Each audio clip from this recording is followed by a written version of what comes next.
எல்லாரும் தேவையில்லாத விஜயை வந்துட்டு எதிர்த்தாங்க. அவருடைய அரசியலை வந்துட்டு சிறுமைப்படுத்துறது மாதிரி பேசினாங்க. ஒரு கொள்கை வரையறைக்கு உட்பட்டு, ஒரு ஃப்ரேம் ஒர்க்குக்கு உட்பட்டு இயங்க போகிற கட்சி தமிழர் வெற்றி கழகம் கிடையாது, தமிழக வெற்றி கழகம் கிடையாது. அவசரப்பட்டு யாரும் வர வேண்டாம், தாய்மார்களோ பெரியவங்களோ வர வேண்டாம், ஏன்னா அங்கே நெருக்கடி ஏற்படும், வேணாம். பொறுப்பெடுத்துக்கிட்டு அவங்களையே கட்டுப்படுத்த சொல்லுங்கய்யா அப்படின்றாங்க. இதுதான் அந்த கட்சி. ஓகே, இப்போ நீங்களே சொல்லியிருந்தீங்க ஆட்சி வேண்டாம் அதிகாரம் வேண்டாம் அப்படிங்கிற மாதிரிலாம் சொல்லியிருந்தீங்க. யாருக்கு? விஜய் அவர்களுக்கு. விஜய் அவர்கள் இதெல்லாம் எதிர்பார்த்தே வரல, ஆட்சி தேவையில்லை அதிகாரமும் தேவையில்லை அப்படின்னு. ஆட்சி அதிகாரம் அப்படின்றது ஒரு பற்றோட அணுகக்கூடிய அந்த அணுகுமுறை கிடையாது. இந்த மக்களுக்கு செய்யணும். நிறைய அரசியல் விமர்சகர்கள் சொல்ற விஷயம் வந்து 4 to 8% தான் வாங்குவார் அப்படிங்கிற ஒரு கணிப்பில் அவங்க சொல்றாங்க. தாராளமாக அவங்க படுத்து தூங்கட்டும், ஒரு கவலையும் இல்லை. எதையும் தீர்மானிக்க போகிறது மக்கள் தானே ஒழிய ஸ்டாட்டிஸ்டிக்ஸ் கிடையாது. அதிமுகவே 4வது இடத்துக்கு போகும்போது புதுசாக அவர்களுடைய தாவேக்க என்ன பண்ண முடியும் அப்படிங்கிற கேள்வி தானே. அதிமுக 4வது இடத்துக்கு போச்சு. அதிமுக இழந்ததெல்லாம் யார் பெற போகிறாங்க? நீங்கள் தான் சொல்லணும். பொறுத்திருந்து பாருங்க. விஜய் எம்ஜிஆர் ஆகிட முடியுமா? அவர் தான் சொன்னார், அவர் யாராலையும் ஆக மாட்டாங்க. எல்லாருமே வந்து படித்தவங்களாம் கிராஜுவேட்ஸாக வந்து மென்ஷன் பண்ணி போட்டிருக்காங்க. இது வந்து தானா எடுத்த முடிவா? எப்படி இவங்க வந்து இந்த மாவட்டத்தில் படித்தவங்களா இருக்கணும் அப்படின்னு தேர்ந்தெடுத்தது? எனக்கு அந்த கட்சியை பற்றிலாம் அவ்வளோலாம் தெரியாது.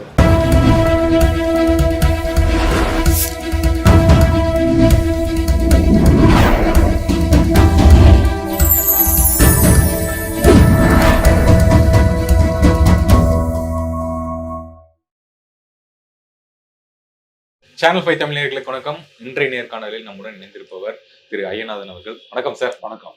இப்போ புதிய கட்சிக்கான தேவை என்ன, எதற்காக? ஒன்று, விஜயை பற்றி என்ன அப்படின்னீங்கன்னா, காவிரி பிரச்சனைக்காக அவர் போராடினது ரசிகர்களை வச்சுக்கிட்டு, ஈழத்தமிழர் பிரச்சனைக்காக அந்த போர் நிறுத்தப்படணும் அப்படின்னு சொல்லி அதில் நான் இருக்கிறேன். அப்பவே அதுக்கு அதனால ஏற்பட்ட இம்ப்ரெஷன் தான் கத்திக்கு ஆதரவாக நான் பேசுறேன். அவருக்கு ஆதரவாக கத்தி இஷ்யூ வரும்போது நான் பேசுனது. அதுக்கப்புறம் பார்த்தீங்க அப்படின்னோம்னா, அங்கே தூத்துக்குடியில் அந்த துப்பாக்கி சூடு நடந்த உடனே அங்கே போனது, குறிப்பாக ஸ்னோனின் வீட்டுக்கு போனது, பேசுறது. அதுக்கப்புறம் அந்த மக்களுக்கு இப்போ கூட நிவாரண பொருட்களை தந்தது. இது மாதிரி அடுத்தடுத்து பல்வேறுபட்ட இது. ஆனால் அது வந்துட்டு ஒரு அரசியல் பார்வையால் நான் ஒரு பொதுவான அப்படி பார்ப்போம் இல்லையா, ஒரு நடிகர் அப்படி அந்த மாதிரி தான் இருந்துச்சு. ஆனால் அவர்கிட்ட வந்துட்டு ஒரு ஆழ்ந்த பற்று இருக்கு, மக்கள் பற்று இருக்கு அப்படின்றது தெரியும். ஏன்னா இவர் அந்த ஊழல் எதிர்ப்பு இயக்கம் அண்ணா ஹசாரே தொடங்கிய போது அதுக்கு போயிட்டு ஒரு வாழ்த்து சொல்லிட்டு அங்கே இருந்துட்டு வந்தார். யாரும் மறந்துருக்க மாட்டாங்க. அந்த மாதிரி அவர்லாம் பண்ணியிருக்காரு. ஸோ இப்படி பலவும் வந்துட்டு அவர் மேலே ஒரு இம்ப்ரெஷனாக இருந்துச்சு. எதனால நான் அவர் மேலே ஒரு மாதிரி பேச ஆரம்பிச்சேன் அப்படின்னா, எல்லாரும் தேவையில்லாத விஜயை வந்துட்டு எதிர்த்தாங்க. அவருடைய அரசியலை வந்துட்டு சிறுமைப்படுத்துறது மாதிரி பேசினாங்க ஊடகவாதங்கள்ல. அது எனக்கு வந்துட்டு ஒரு மாதிரி ஆச்சரியமா இருந்தது. எதுக்கு இது மாதிரி பண்ணணும்? அவரு ஒரு நடிகர், அவருக்கு ஒரு பெரிய ரசிகர்கள் இருக்காங்க, பெரிய அளவுக்கு இருக்காங்க. அவரும் உள்ள வர நினைக்கிறாரு. அது ஆசையா கூட இருக்கலாம். என்ன அதுல தப்பு? கான்ஸ்டிடியூஷன் படி அவருக்கு அந்த உரிமை இருக்கு. ஏன் இவங்களாம் எதிர்க்கிறாங்க? நான் இந்த கேள்விதான் கேட்டேன். எதுக்கு அதை எதிர்க்கிறீங்க? வரட்டுமே, என்ன போச்சு? இப்போ இன்னொருத்தர் வரும்போது ஒரு அரசியல் களம் பலம் பெறுதா இல்லையா? நீங்க நல்லா கவனிங்க. முதல்ல வைகோ வந்தப்போ பலம் பெற்றது. ஒரு இஷ்யூவை 2 பேர் பேசுறதோ இல்ல எதிர் நிலையில இருந்து பேசுறதோ, விஜயகாந்த் அவர்கள் வரும்போது அது பலம் பெற்றது இல்லையா? இப்போ நாம் தமிழர் தோன்றிய போதும் பலம் பெற்றது இல்லையா? திராவிட கட்சிகளுக்கு எதிராக ஒரு பலம் வாய்ந்த அரசியல் சக்தி, அது தமிழ் தேசியம். அதனால வந்துட்டு தமிழ்நாடு பெற்ற பலன்கள், அந்த போராட்ட சக்தியினால இவங்க 2 பேரும் ஆட்சியில் இருந்தவங்க செஞ்சு அதனால தமிழ்நாடு பெற்ற பலன்கள். அப்ப இன்னொரு கட்சி வந்துச்சுன்னா நல்லதுதான் அப்படின்றதுதான். ஆனா அதுவே என்ன ஆயிடுச்சு, எனக்கும் திரு விஜய் அவர்களுக்குமான ஒரு உறவாவே அது ஆரம்பிச்சிருச்சு. ஸோ அவர் வந்துட்டு என்னோட வீடியோஸ் எல்லாம் பாக்குறாரு, அதெல்லாம் பாக்குறாரு, சொன்னாரு, செஞ்சாரு அப்படின்னு சொல்லி அவர் சார்பா பேச வந்தவங்க சொன்னாங்க. சரி, அதுல இருந்துட்டு அப்படியே ஒரு இணக்கப்பாடு வந்துச்சு. பட் அப்போ உங்களாட்ட ஒருத்தர் வந்துட்டு கேள்வி கேட்டாரு, விஜய் முன்னாடி இருக்கக்கூடிய அரசியல் சவால் என்னன்னு வரும்போது, அரசியல் மயமாகணும் அவருடைய தோழர்கள் அப்படின்றதுதான் ஒரு பெரிய விடயம். ஏன்னா அவர் சார்ந்தவங்க நிக்கிறாங்க. ஆனா அரசியல் அப்படின்றது ஒரு கடுமையான ஒரு களம். அதுவும் இந்திய நாட்டை பொறுத்த வரைக்கும் சதிகள் நிரம்பியது. அப்ப இந்த இடத்துல வந்துட்டு இவங்க அரசியல் வயப்படுறதுன்றது ரொம்ப முக்கியம். ஸோ அப்ப இதை வந்துட்டு விஜய் இதுதான் அவருக்கு பெரிய சவாலா இருக்கும்னு. அது எனக்கு தெரியாது. இவர் ஒரு கூட்டம் வச்சுட்டு இதே இப்படி பண்ணுவார் அப்படின்னு. நிர்வாகிகளுடைய கூட்டம் நீங்க வந்து பேசணும்னா எனக்கு ஆக்சுவலா எதுவுமே தெரியாது. போனேன், தோழர்கள் கூட்டு போனாங்க, போனேன் உட்காந்தேன். பார்த்தா அங்க அரசியல் பயில இறக்கணும்னு வச்சோடனே எனக்கு தெரிஞ்சிருச்சு, ரொம்ப திட்டமிட்டு இவங்க செயல்படுறாங்க, ரொம்ப அழகா இருக்கு அப்படின்னு. ஆர்கனைசிங் எல்லாமே நல்லா இருந்தது. அது அங்க பேச ஆரம்பிச்ச உடனே எனக்கு முதல்ல பேச தோன்றியது என்னன்னா, ஒரு கட்சி அவசியமா இல்லையா, இதை முதல்ல அவங்க உணரணும். இன்னைக்கு இருக்கிற அரசியல் சூழல அது வேணும், ஒரு மாற்றத்துக்கு அது அவசியம் தேவை, அதை முதல்ல அவங்க சொல்லணும் அப்படின்றது முன்னாடி இரவே நான் முடிவெடுத்துட்டேன். இதைத்தான் முதல்ல சொல்ல போறோம், அதுக்கப்புறம் எதை பேசினாலும் சரி, இதுதான் ரொம்ப முக்கியமானதுன்னு முடிவெடுத்தேன். ரெண்டாவது விஷயம், இந்த அரசியல் மயமாதல்னா என்னது? எம்எல்ஏ ஆகிடலாம், எல்லாருக்குமே எம்எல்ஏ ஆகுறாங்க, எம்பி ஆகுறாங்க, மந்திரி ஆகுறாங்க எல்லாரும். ஆனா மக்கள் விரும்பினதை சாதிக்க முடியாத போனதுக்கு என்ன காரணம் அப்படின்ற ரெண்டாவது புரிதல், இதையும் அவங்களுக்கு சொன்னேன். அப்போ பெருந்தலைவரை போல, பெருந்தலைவர் காமராஜரை போல, அறிஞர் அண்ணாவை போல ஒரு ஆழ்ந்த அரசியல் தெளிவு இருந்ததுன்னா தான் இதையும் சாதிக்க முடியும் அப்படின்ற சொல்லி செல்வாக்கு இவங்களுக்கு இருக்குது, அதை பத்தி பிரச்சனை இல்லை. ஸோ அதிகாரம் வந்துட போகுது, அதுவும் பிரச்சனை இல்லை, ஆனா சாதிக்கணுமே. அப்ப அந்த இடத்துக்கான அவசியம் என்ன, புரிதல் எப்படிப்பட்ட புரிதல் வேணும், அதான் நான் சொல்ல வந்தேன். ஸோ அதுதான் நான் சொன்னேன். அது எனக்கு அங்க இருந்து ஒரு பாசிட்டிவ் என்னன்னா, இவங்க ரசிகர்களா இருப்பாங்க, இவங்க கிட்ட போட்டு பேச போறோமே. அங்க இருக்கிறவங்க கூட சொன்னாங்க, ஐயா பார்த்த ஐயா, நீங்க தீபா அரசியல பேசுவீங்க, அவங்க வந்து சிலர் எழுத கூட போயிடுவாங்க, அதனால டோன்ட் கெட் டிஸ்கரேஜ்டு. அப்பெல்லாம் வந்து தளபதியோடைய பேரை சொல்லுங்க, உடனே உட்காந்துருவாங்க, கைதுட்டாங்கன்னாங்க. ஆனா அடுத்த 5 நிமிஷம் தான் நான் பேசியிருப்பேன், அப்பவே நான் பார்த்துட்டேன் இது அது கிடையாது, அவங்க ரொம்ப உறுதியா வச்சிருக்கிறாங்க அப்படின்ட்டு. இது எப்படி இது நடந்துச்சு அப்படின்னு அதை முடிச்சுட்டு சாப்பாட்டுக்கு போகும்போது 45 நிமிஷம் ஆச்சு கிராஸ் பண்றதுக்கு, மண்டபத்தை விட்டு வெளில வர்றது. என்னன்னு பார்த்தோம்னா, அவங்க ஏற்கனவே அரசியல் மயமாக இருக்காங்க, தெளிவா இருக்காங்க. இவரு அரசியல் கட்சி ஆரம்பிச்சிருக்காரு, ஆனா அவங்க தளபதி என்னைக்காச்சும் ஒரு நாள் அரசியல் கட்சி ஆரம்பிப்பாரு அப்படின்றதுல அவங்க உறுதியா இருந்திருக்காங்க. ஸோ அதற்கான முன்னெடுப்புகள்லாம் அவங்க பண்ணியிருக்கிறாங்க. மக்கள் கிட்ட போறது, நிவாரண பணிகள் செய்யறது, அப்புறம் அவங்களுக்கு சாப்பாடு போடுறது, எந்த சிக்கல் இருந்தாலும் போய் நிக்கிறது அப்படின்னு இவங்க அரசியல் மயமாகி தான் சேவை செஞ்சிருக்காங்க. நமக்கு தெரியல அது. விஜய் இங்க போனார் அங்க போனார்னா பேப்பர்ல வரும், அவங்க செஞ்சதெல்லாம் எப்படி வரும்? அப்பதான் எனக்கு தெரிஞ்சிச்சு, ஓஹோ. அப்புறம் அவங்க சொல்றாங்க, நாங்க உங்களதெல்லாம் பார்த்துருக்கோம் அப்படின்னு. ரொம்ப ஈஸியா போச்சு. அந்த அந்த இடம் தான் அது. அதுக்கப்புறம் தான் எனக்கு ஒரு இன்க்ளினேஷன் ஏற்பட்டது. தோழர்களும் சொன்னாங்க, ஐயா நீங்க கூட பயணிங்க அப்படின்னு. ரைட், அப்படி விஜய் முடிவெடுத்தார் அப்படின்னோம்னா சரிதான், செய்வோம். சரி, ஓகே சார். இப்ப நீங்க சொல்லியிருந்தீங்க, வைகோ வந்த போது ஒரு பலம் பெற்றுச்சு, கட்சிகள் பலம் பெற்றுச்சு, அதாவது ஒரு எதிர் வாய்ஸ் வர்றதுக்காக பலம் பெற்றுச்சு சொன்னீங்க. விஜயகாந்த் வரும்போது பலம் பெற்றுச்சு, இப்ப விஜய் வந்தாலும் அந்த பலம் இருக்குன்னு சொல்றீங்க. அப்படிங்கும் போது இது எல்லாமே ஒரு ஷார்ட் பேன்ல தான் நடந்திருக்கு, எல்லாமே ஒரு குறுகிய காலகட்டத்துல தான் இருந்திருக்கு. இப்ப அந்த கட்சிகளுடைய நிலை வந்து ஒரு கட்சிகளுடைய கூட்டணியில் தான் இருக்காங்க. அப்படிங்கும்போது தாவேகா அதே இடத்துக்கு வருமா, இல்ல அதை தாண்டி தடுத்து நிற்கும்னு நினைக்கிறீங்களா? தாவேகாக்கு பொறுத்த வரைக்கும் எந்த முன்னுதாரணமான வேலை செய்ய போறது இல்லை. தாவேகா அப்படின்றது எல்லாமே ஒரு நெசசிட்டி பேஸ்டு தான். அது விஜயகாந்த் ஒரு கட்சி ஆரம்பிச்சாரு அப்படின்னு விஜயகாந்துக்கு தான் சொல்றோம், வைகோன்னு ஆரம்பிச்சாரு வைகோ தான் சொல்றோம். ஆனா அது வந்துட்டு ஒரு அரசியல் களத்தில் ஏற்பட்ட ஒரு தேவை, நெசசிட்டி அப்படின்றத நம்ம புரிஞ்சுக்கவே இல்லை. அதே தான் இங்க தாவேகா. விஜய் ஆரம்பிச்சுட்டாரு, விஜய் கட்சி இல்லை, இது ஒரு அவசிய தேவை, அந்த சூழல் இருக்கிறதுனால இருதுருவ அரசியல் தான். அந்த நெசசிட்டிங்கிறது மக்களும் அதை உணர்வாங்கன்னு நினைக்கிறீங்களா? மக்கள் உணரும் போது தான் நம்மளுக்கு அது வரும். இப்ப அது பின்னாடி நீங்க பேச பேச வரும். அது மக்கள் உணராமல், ஒரு தேவையை உணராமல் வெளியில இருந்து வர்றது எதுவும் எடுபடாது. அப்படி நம்ம ஷைனான கட்சிகளை பேசுறோம். ஷைனாவதை எவ்வளவு கட்சி ஒரு நீண்ட நெடிய காலம் ஒரு இழுத்து கடுமையான ஒரு சூழலுக்கு எதிராக வளர்ந்த விடுதலை சிறுத்தைகள் கட்சியை பார்த்தோம். ஒரு ஈழ விடுதலை பிரச்சனை அப்படின்ற ஒரு சிக்கல் வரும்போது அதனால விளைவாக பிறந்த நாம் தமிழர் கட்சியை பார்த்தோம். அப்போ அங்க எல்லாம் நெசசிட்டி இருக்குதான். ஒரு திட்டமிட்டு ஒரு கொள்கை அடிப்படையில் ஆரம்பிக்கிற கட்சியெல்லாம் அவ்வளவு தூரம் ஒர்க் அவுட் ஆனது இல்லை. ஓகே, இப்ப மக்களின் ஆதரவு யாருக்கு அப்படிங்கிறது தான் வந்து மெயின் கான்செப்டே வரப்போகுது. திமுக, அதிமுக இவங்களை தாண்டி மக்கள் ஆதரிப்பாங்க நினைக்கிறீங்க?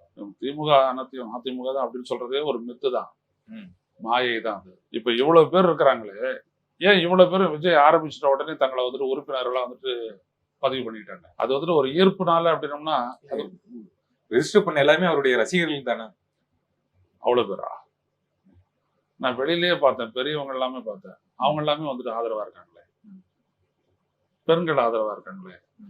அப்ப எல்லா cutting across all segment of the society, நம்முடைய சமூகத்துல ஒரு குறுக்கு இதுல நீங்க பாத்தீங்கன்னா எல்லாமே வந்துட்டு விஜய் அவர்களுக்கு ஒரு ஆதரவான ஒரு பாசிட்டிவ் டெண்டன்சி அப்படின்னு சொல்ல மனப்போக்கு இருக்கு.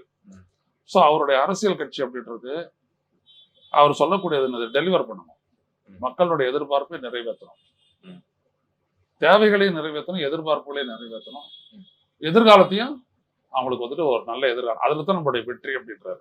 ஸோ இப்போ அதை நோக்கி தான், அதனால அது தாராளமா அது வந்துட்டு வெற்றி பெறும். இவங்க தான் அவங்க தான் அப்படின்னு எதுவும் பட்டயம் போட்ட விடையும் அரசியலை பொறுத்த வரைக்கும் கிடையாது. இப்போ அதிமுக அப்படின்றது செல்வி ஜெயலலிதா மரணிக்கிற வரைக்கும் உங்களுக்கு தெரியும் எப்படியாப்பட்ட ஸ்ட்ராங்கா இருந்துச்சு. மரணிச்ச உடனே என்ன ஆச்சுன்றது உங்களுக்கு இன்னைக்கு அது எப்படி இருக்குன்றதை பார்த்தோம். 7 இடங்களை டெபாசிட் இழந்த ஒரு கட்சின்னு சொல்ல முடியுமா? செல்வி ஜெயலலிதா இருக்கும்போது இப்படி ஒரு எதிர்காலம் அதுக்கு இருக்கு, ஒரு குறுகிய எதிர்காலம் இருக்குன்னு சொல்ல முடியுமா? இடையே ஆண்டுகள் ஏற்பட்டு போச்சு. ஒரு வேலூர் தொகுதியில பாத்தீங்க அப்படின்னா வெறும் 10% ஓட்டு தான் அதிமுக வாங்குது. எப்படி சொல்லுவீங்க? ஒரு பாஜக வாங்குறத விட பாதி ஓட்டு தான் கோயம்புத்தூர்லயே வாங்குது. இது எப்படி சொல்லுவீங்க? அப்போ anything can happen in politics. மக்கள் யாருக்கும் தங்களை வந்து எழுதி கொடுக்கல, நான் மட்டும் புரிஞ்சுக்கணும். இப்ப விஜய் அவர்கள் கட்சி ஆரம்பிச்சிருக்காரு, சிஏஏக்கு மட்டும் எதிர்ப்பு தெரிவிச்சிருக்காரு, ட்விட்டர்ல தான் அரசியல் நடத்துறாரு. இந்த விமர்சனம் எல்லாம் வரும்போது களத்துக்கு வரல அப்படிங்கிற விமர்சனம் இருக்கு அவர் மேல. பெரியார் திடல்ல போய் ஒரு ஆசீர்வாதம் வாங்குறாரு, இந்த பக்கம் தமிழ் தேசியம் பக்தி போறாரு. அப்படிங்கும்போது எந்த வழியில போறாரு அப்படின்னு தானே அவரு ஒரு கொள்கை வரையறைக்கு உட்பட்டு, ஒரு ஃப்ரேம் ஒர்க்குக்கு உட்பட்டு இயங்க போற கட்சி தமிழர் வெற்றி கழகம் கிடையாது, தமிழக வெற்றி கழகம் கிடையாது. முதல்ல தெளிவாயிடுங்க. ஓகே, இது என்ன? மக்களினுடைய எதிர்பார்ப்பு, மக்கள் எதிர்கொள்ளக்கூடிய சவால்கள், அதற்கான ஒரு தீர்வு திட்டத்தை உருவாக்கி அந்த தீர்வை நடைமுறைப்படுத்தக்கூடிய, அதற்காக போராடக்கூடிய, ஆட்சி அதிகாரத்தை பெற்றால் அதை சாதிக்கக்கூடிய ஒரு அரசியல்கள். எந்த விதமான ஷேடும் எந்த விதமான வண்ணமும் இதுக்கு இருக்கவே இருக்காது. அது போக போறது இது ஒண்ணு. ரெண்டாவது, நீங்க இன்னொரு விடயத்தை சொன்னீங்க, அது என்ன அப்படின்னம்னா, இப்ப இருக்கக்கூடிய இயங்கக்கூடிய அந்த அரசியல் பாதை அது கிடையாது எங்களுக்கு. ஓகே, ஷியூரா கிடையாது.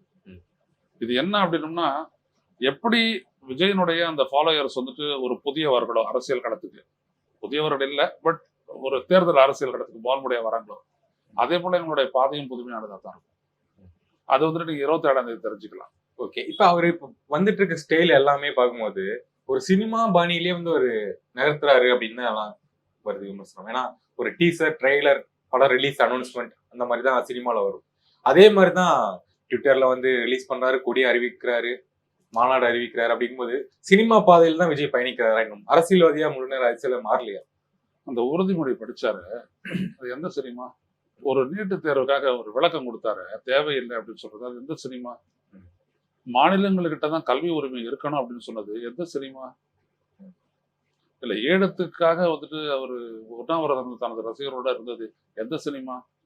தூத்துக்குடிக்கு போனதுக்கு என்ன சினிமா? அவங்கள விடுது வரவே வராதுங்க.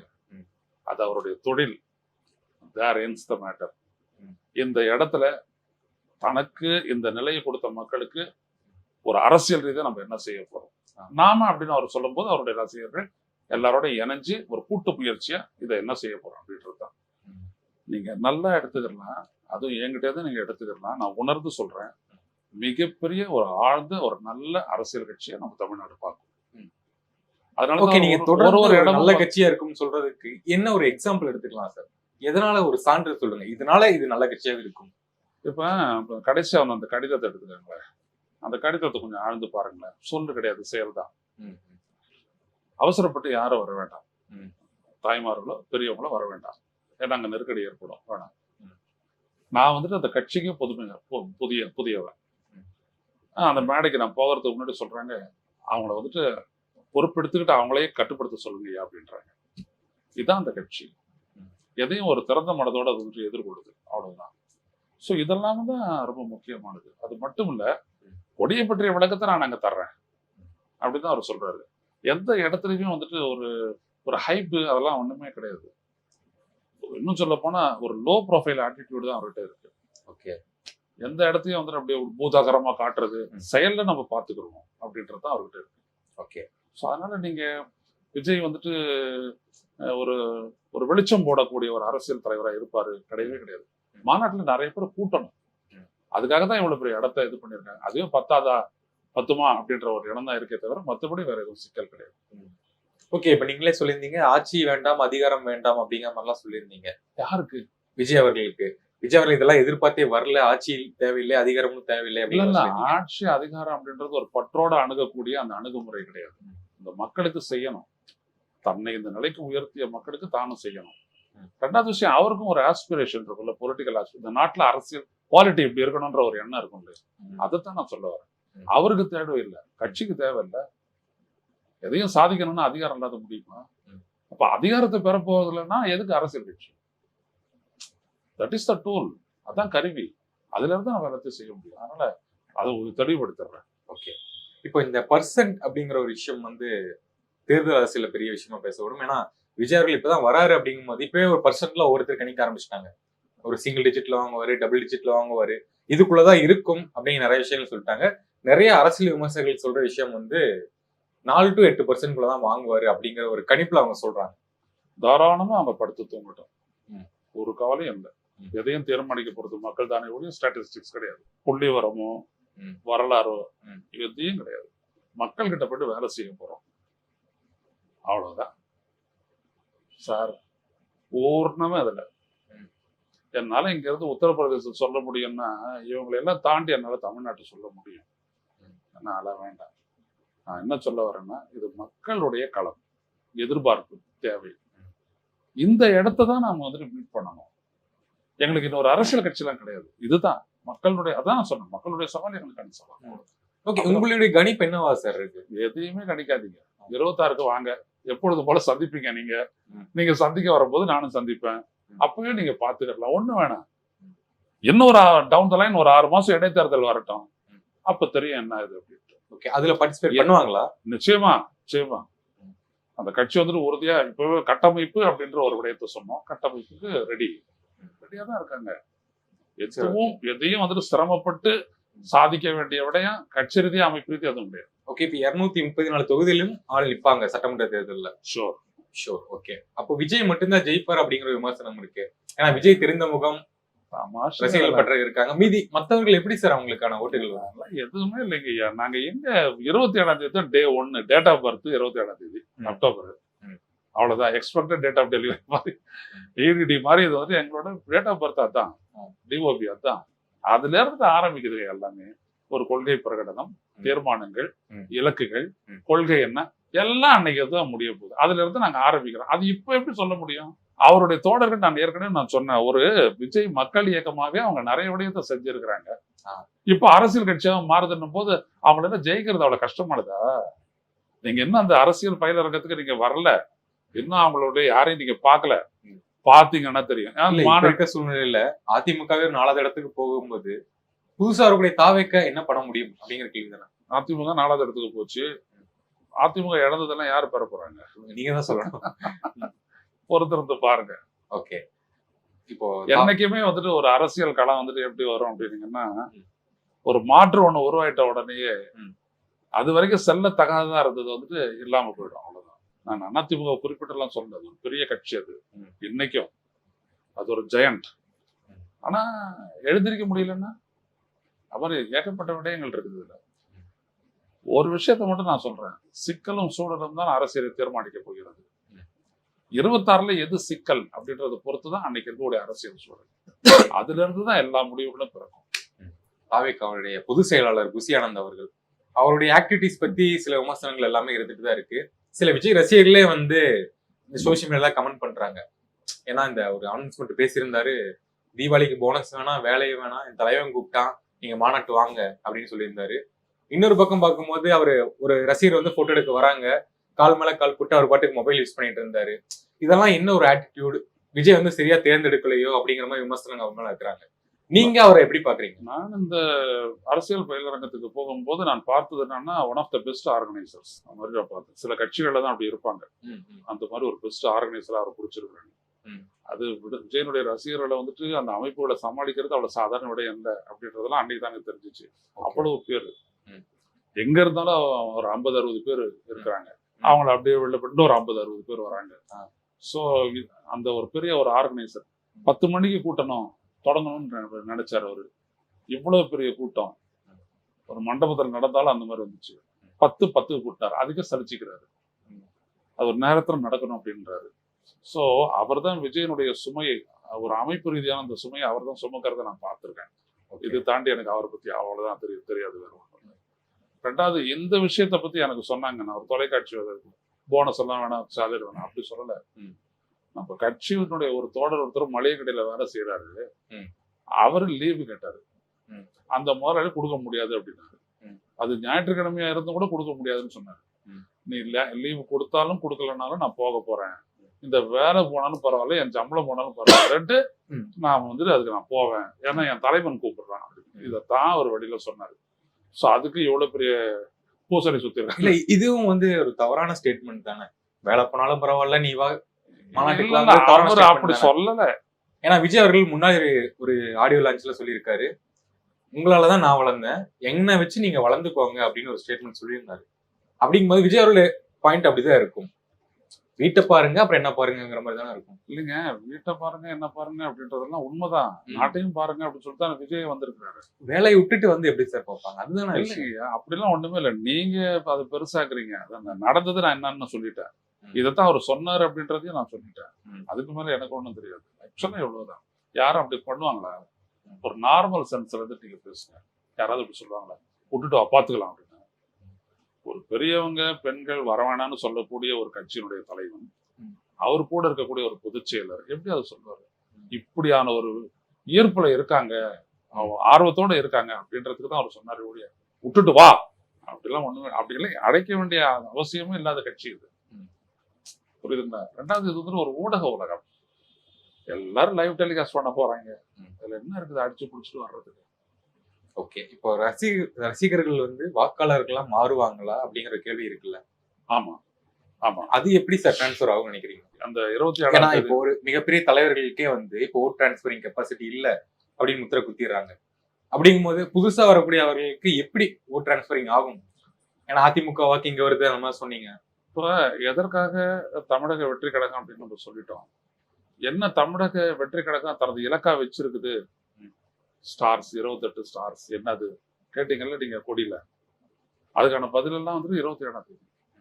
கொள்கை, உறுதிமொழி, அப்புறம் அந்த இலக்குகள், தீர்மானங்கள். ஸோ நீங்க பாத்தீங்க அப்படின்னா ஒரு ஸ்ட்ராங் ஃபுட்டேஜ் அப்படின்னுவாங்களே, ஒரு நல்ல நல்ல ஆழமா கால் பதித்து தான் இது முதல் ஸ்டெப் எடுத்து வைக்க போறோம். அதனால எதை பத்தியுமே கவலை இல்லை எங்களுக்கு. எங்களுடைய இலக்கு என்னன்னா, இன்னைக்கு 90 லட்சம் ரசிகர்கள் வச்சுக்கோங்க. நாங்க அரசியல் நல்லா செய்யும் போது குடும்பத்தோட சேர்ந்தது அப்படின்னா 3 மடங்கு ஆயிடும். இப்ப நான் உங்களை ஈர்த்துட்டேன் அப்படின்னோம்னா உங்களுடைய அப்பா அம்மாவே நான் சேர்த்து ஈர்த்துடலாம். அப்படி நான் ஈர்க்க தவறிட்டேன் அப்படின்னோம்னா நான் உங்களே இழந்துடலாம். இதுதான் இதுல இருக்கக்கூடிய ஒரு விடயம். எங்களுக்கு அதுல ரொம்ப கான்பிடன்ஸ் உண்டு. அதனால அதை பத்தி எந்த விதமான கவலையும் பட வேண்டாம். டெஃபினட்டா வரும். ஒரு மாற்றத்தை கொடுக்கக்கூடிய ஒரு அரசியல் அது இருக்கும். ஓகே, இது ஒரு ஜெனரல் கேள்விதான், நீங்க நிறைய கேட்டிருப்பீங்க அப்படின்னால திரும்ப நான் கேட்டுறேன் என்னோட ஒரு சாட்டிஸ்பேக்ஷனுக்காக. கட்சி ஆரம்பிச்சவங்க எல்லாம் எம்ஜிஆர் ஆக முடியாது அப்படின்னு இப்ப இருக்க அரசியல் தலைவர்கள் நிறைய பேர் சொல்லிட்டாங்க. அப்படிங்கும்போது இவருக்கே இந்த ஆசை, இவருன்னு அடுத்து எம்ஜிஆரா? இப்ப ஆரம்பிச்ச எம்ஜிஆர் வந்து ஒருத்தர் தான், இவர் எம்ஜிஆர் ஆக முடியாது அப்படின்னு தான் சொல்றாங்க. விஜய் எம்ஜிஆர் ஆகிட முடியுமா? அவர் தான் சொன்னார், அவர் யாராலையும் ஆக மாட்டேன் அப்படின்ட்டு. அவரைத்தான் இருக்க போறாரு. எம்ஜிஆர் வந்துட்டு எம்ஜிஆர் உருவாக்கலையா? அது தெரியுமா? எம்ஜிஆர் ஒரு அரசியல் கட்சியை உருவாக்கணும் அப்படின்னு சொன்னது அவருடைய ரசிகர்கள். இன்னும் சொல்ல போனா அன்றைக்கு வந்து திராவிட முன்னேற்ற கழகத்தினுடைய தொண்டர்கள். அதனால எம்ஜிஆர் அதிமுகவை ஆரம்பிச்சார். அதை முதல்ல தெரிஞ்சுங்க. நான் அந்த காலகட்டத்துல வாழ்த்தவன், எனக்கு தெரியும். அதனால நான் தான் சொல்ல வரேன், ஒரு அரசியல்ல ஒரு கட்சி ஒண்ணு எமர்ஜ் ஆகுது, ஒரு தலைவன் எமர்ஜ் ஆகுறான்னா அதற்கான ஒரு நெசசிட்டி இருந்தா மட்டும்தான் அது நடக்கும். அதையும் தாண்டி அது உறுதியா இருந்துச்சுன்னா தான். இதுல வந்துட்டு இவர் அப்படி இருந்தாரு வரான் சொல்றேன், வரலாறு புள்ளியியல் ரெண்டுமே எதையும் தீர்மானிக்காது அப்படின்னா. சார், இந்த இப்ப இருக்கிற தேர்தல் அரசியல வெற்றி பெறணும் அப்படின்னா கூட்டணி தான் அப்படின்னு ஸ்டாலின் அவர்கள் சொல்லியிருந்தாரு. அந்த இடத்துக்கே கூட்டணி தான் எங்களுடைய பலம் இல்ல, அதெல்லாம் அவங்களுக்கு. எங்களை பொறுத்த வரைக்கும் ஃபாரவே, அது ரொம்ப தூரத்துல இருக்கு. நாங்க இந்த பேச்சுக்கள்லாம் வருதே சார், அதிமுக தாவேகா, சீமான் தாவேகா எல்லாமே நானே பேசியிருக்கேன்.